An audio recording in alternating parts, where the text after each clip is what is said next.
Korea dan Indonesia mempunyai sejarah yang agak sangat lama.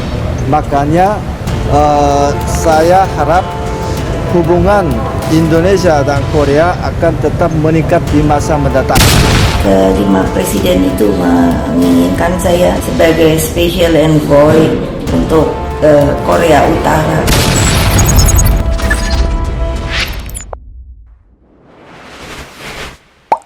NKRI jadi satu-satunya negara paling istimewa bagi Korut. Kim Jong-un berkali-kali ucapkan selamat dan sanjung NKRI. Sahabat bagi-bagi, Kim Jong-un sosok pemimpin agung Republik Demokratik Rakyat Korea, atau yang lebih dikenal sebagai presiden dari negara Korea Utara. Sejak berkuasa, pemimpin diktator bertangan besi ini mempunyai kekuasaan mutlak yang bebas menghukum siapa saja rakyatnya yang membangkang dengan sistem pemerintahannya.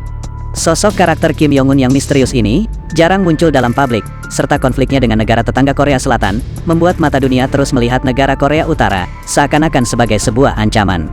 Mulai dari berita pengembangan senjata nuklir, pelanggaran hak asasi manusia di negaranya sendiri, dan pemberian hukuman mati kepada anggota keluarganya, membuatnya dicap sebagai pemimpin negara yang tak pernah mengenal kata kompromi. Bahkan Forbes Magazine menempatkan Kim Jong-un di posisi ke-36 sebagai salah satu orang yang paling berkuasa di dunia. Namun di balik gaharnya, Kim Jong-un menyimpan simpati sendiri dengan negara kita Indonesia. Pada momen kemerdekaan kita yang ke-75, Kim Jong-un pernah memberikan ucapan selamat untuk Indonesia. Ia bahkan mengapresiasi kemajuan Indonesia dalam berbagai bidang ekonomi dan budaya nasional, serta membangun masyarakat yang sejahtera di bawah kedaulatan kemerdekaan dan non-blok yang ditinggikan. Akan tetapi, jika kita melihat kembali sejarah antara hubungan Indonesia dengan Korea Utara, akan masuk akal jika Kim Jong-un memberikan ucapan ini kepada kita. Hubungan di antara Korea Utara dengan Indonesia terjalin erat di masa Soekarno menjabat sebagai Presiden Republik Indonesia. Dalam sejarah panjangnya, Presiden pertama Korea Utara Kim Tu-sung pernah berkunjung ke Indonesia pada tahun 1965.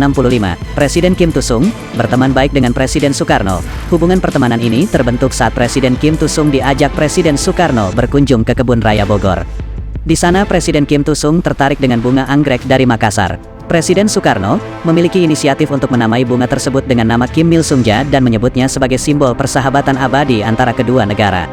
Peristiwa ini menjadi tonggak sejarah pertemanan antara Indonesia dengan Korea Utara, apalagi pada saat itu Indonesia sudah dari PBB, disebabkan Malaysia yang sedang memiliki konflik dengan Indonesia sebagai anggota tidak tetap Dewan Keamanan PBB. Hal tersebut telah membuat Presiden Soekarno menjadi tidak suka dengan negara-negara Barat.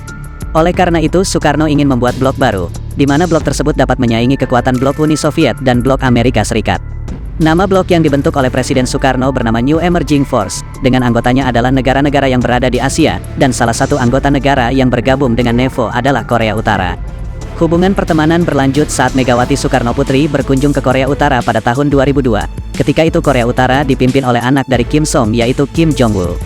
Pertemuan bersejarah ini membawa kita kembali ke masa lalu, ketika Presiden Soekarno bertemu dengan Presiden Kim Tu-sung. Sampai saat ini Indonesia masih menjalin hubungan baik dengan Korea Utara, walaupun terdapat beberapa pandangan yang berbeda. Indonesia masih mendorong negara Korea Utara untuk membuka diri terhadap negara-negara lain, namun Indonesia tetap berhati-hati dan mengedepankan politik luar negeri yang bebas dan aktif, yakni tidak memihak siapapun dan efektif untuk menjaga perdamaian dunia. Sahabat bagi-bagi, mengapa Korut mengistimewakan Indonesia? Masyarakat internasional saat ini lebih mengenal Korea Utara sebagai negara yang menutup rapat dirinya dari dunia luar, memiliki senjata nuklir canggih yang dinilai mengancam perdamaian dunia, sehingga Dewan Keamanan PBB dan beberapa negara menjatuhkan sanksi berat.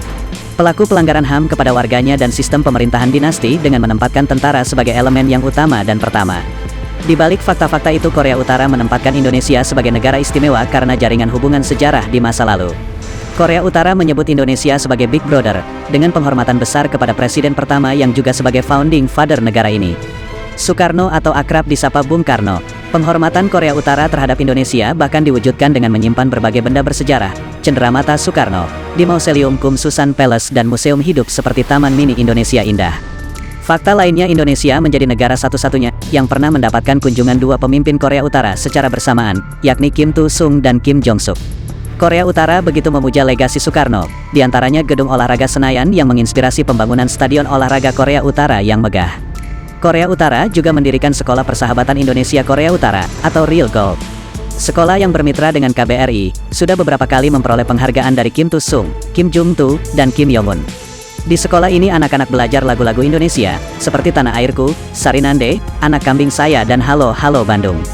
Di bidang perfilman, Korea Utara yang terisolasi dari dunia luar, menggelar Pyongyang International Film Festival tahun 2015 dengan menayangkan film Soekarno karya Hanung Bramantyo. KBRI Pyongyang tahun 2019 mempromosikan film Indonesia di acara Indonesia Movie Night di Aula Kedutaan Polandia di Pyongyang dengan menayangkan film Keluarga Cemara. Di tahun yang sama, KBRI Pyongyang meresmikan pendirian Galeri Mini Budaya dan Pariwisata Indonesia. Galeri ini didirikan pada tanggal 19 Agustus tahun 2019, bertepatan dengan hari ulang tahun Kementerian Luar Negeri ke-74. Galeri ini memuat informasi tentang destinasi wisata dan budaya daerah, kota besar Indonesia, aneka pakaian adat, wayang, artefak budaya, hingga alat musik seperti angklung, gamelan, hingga gong. Sahabat bagi-bagi, itulah persahabatan antara Indonesia dan Korea Utara.